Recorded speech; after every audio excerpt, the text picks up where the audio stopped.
The question of whether true originality in artists exists is an interesting one, I think.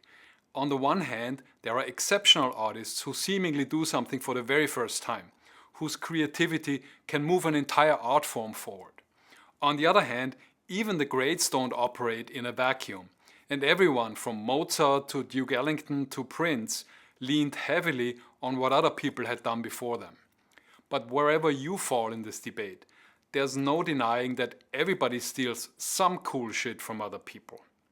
And there's a right way to do it, and in this video I want to illustrate that point with a very small but very obvious example. Okay, Alicia Keys, amazing artist, great songwriting, singing, classically trained piano player, super creative.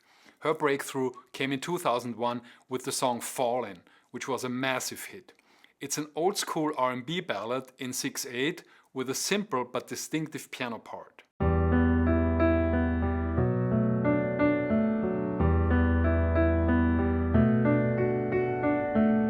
The chord progression alternates between E minor, the tonic chord, and the 5 chord, B minor 7.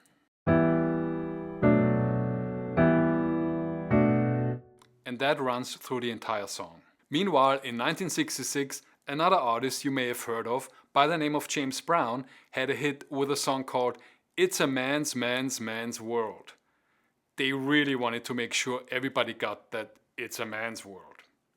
It's also an old school R&B ballad in 6/8, and for much of it, the chord progression is the same as in Alicia Keys' song. The key is a half step lower, and the 5 chord is played as a straight up minor triad instead of a minor 7th chord, but otherwise it's the same vibe.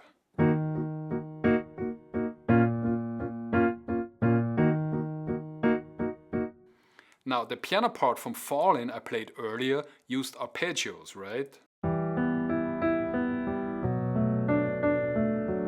Whereas in James's tune, the piano plays full chords all the way through. However, check out what Alicia plays in her chorus.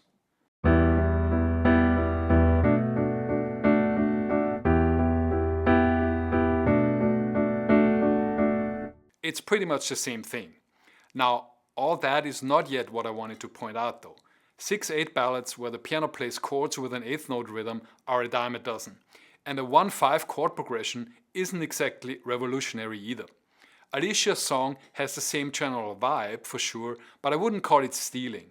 There's a million 6/8 ballads that have that same vibe. However, check out what happens in the strings in the second verse of Fallin'.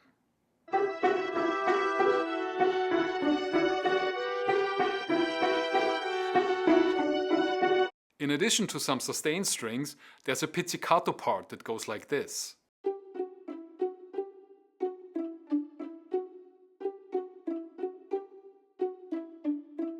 Now, the first time I heard this, I thought, that sounds vaguely familiar. And then I realized that in the verse of It's a man's world, there's a pizzicato string part that sounds like this.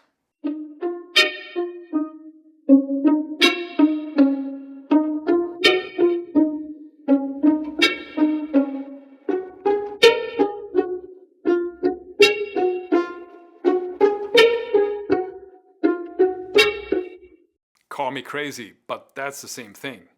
Now she does make a couple of adjustments. He starts on the low note and goes up and back down. But she flips it and starts on the high note and goes down and back up. Also, in Man's World, they do it twice here. And then they move it up a third for variation. In Fallin', they just stay on the same figure the whole way. Is she doing this because she's lazy? Because she doesn't have any good ideas of her own? Is she trying to pull one over on us? Of course not. I'm certain that she knows that we know where that quote comes from. It's an homage to James Brown. She's pointing to the lineage she's in, paying respect to the artists that came before her, that shaped the art form that she expresses herself through. There's plenty of original ideas in her song, And she also uses musical elements that other people had used before her. And then she puts it all together into a great song. And that is how you steal like an artist. And that's it for today. Like and subscribe if you've enjoyed the video, and I'll see you next time. Peace.